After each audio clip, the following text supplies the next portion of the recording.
Hey guys, this is a fun presentation. I'm going to be quick about this, but I really enjoy this. I wish there were a lot more than 8 ways, really. But these are the main ways, and we gathered over the years in probably almost touching 100 different size web crawling, web scraping projects.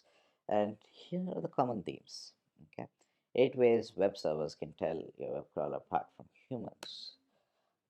Your browser's signature, user agent string. This is what it looks like.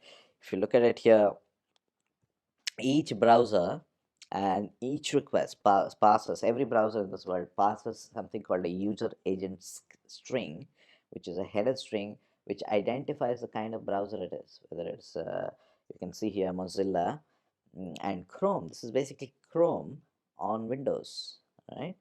And Safari on Windows. And these are all the ways web servers know. It looks a little weird, but web servers have a list of these and they know which version and which operating system and which particular version of the browser and what browser is requesting the document that it's requesting. So that this was originally conceived because then web servers could serve um, different HTML and different CSS so that it is customized for that particular um, environment, whether it's the operating system or if it's a phone or whatever, right? And so that was how it was necessary. Now they use this understanding, and bots don't do that by default. So if you're running a web crawling bot, it identifies itself as nothing. That's suspect. But if it does identify itself as a bot, that's even worse. And so you got to have something, and something that it is familiar with. And you will see that later on that that's not also enough. You'll have to rotate these because then it knows, that's how it knows it's the same guy coming over and over again to my website, so it can block you after a while. So big thing. And this is a simple example of how you can't have just three of these. Go get it online. If you just Google user agent strings a list, you'll get like a lot of them.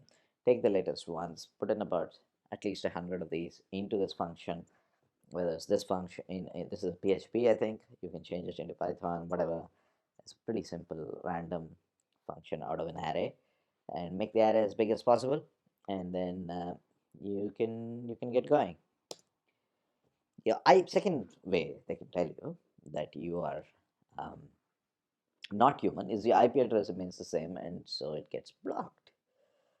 Right? So it, because humans come from different places, so it's very odd that hundreds of requests come from the same IP address. So you can change your IP address frequently by sort of restarting a router if you're on a local machine, or even buying different IPs associating with your web server if you're on a server, or just running on different servers. All right, all of these will get eventually blocked. Trust me. I'm very unhappy to be the bearer of sad news, but that's always going to happen if you browse a site of any decent quality.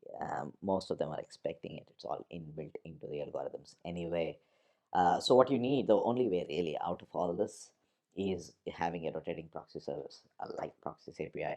I'm the founder of Proxies API. We'll come to that later. Let's take you through this journey anyway, just for your understanding.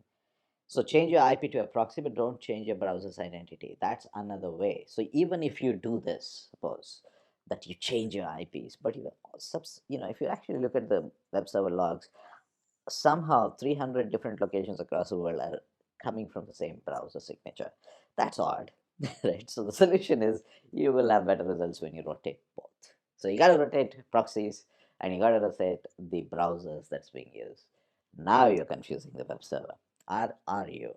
Maybe not. So here's you don't have enough proxies, so gradually all of them will get blocked. We discussed this already. Or you're making too many requests per second, right? So if you're doing that per IP, you'll get blocked again. So you got to rotate all the time, right? Reduce the request per second if you're a normal person. If you're a weird person like me, you're going to use the proxy service and hit it how many ever times you want, right? You're too regular in your requests, right? That means that it's very matrix like. You're like going every milliseconds there's a request. You can see it in this timestamp, so it's very easy. Anybody who's looking at it, even manually, can just block you, right? So put in a random interval between the requests, right? But if you use, of course, rotating proxies, then it's coming all over from all over the place, and because of that, there is always some slight delay anyway, and these variances are automatically introduced. And you're not sending back cookie data. So even if you're using rotating proxies, this matters because they send, let's say, the web server typically sometimes sends a cookie data to identify you across pages. And if you're not sort of sending it back, which is standard practice, and completely ignoring that, then there's something wrong. That's easy to tell, even if you're using a rotating proxy. And so we support that inherently, by the way. And there are lots of other small clues which we've accumulated over the years, and all these combinations and routing mm, we've accumulated, and we use all of those tricks. And you're unable to solve CAPTCHAs. This is another thing. They'll just throw you a CAPTCHA and then to see if you're human. Right? But if you're coming from different IPs, actually, this is very difficult for them to even throw that because there seem to be just one request per IP, really. Okay, this is okay in small projects, all these tricks, but if you're really looking for to scale this, you need a rotating proxy service. There's just no other, you don't even have to go for mine, but I'm saying that, it's silly to skimp on this. Using Proxies API, if you do decide, have a look at it. 1,000 APIs calls are completely free per month. No questions asked, no credit card required. You can just go get your key right now. You don't need to do anything else. You will get your key the moment you register. And try a curl request using, maybe you have a URL that you're really blocked on. Give us a toughie, use it and see if this works for you.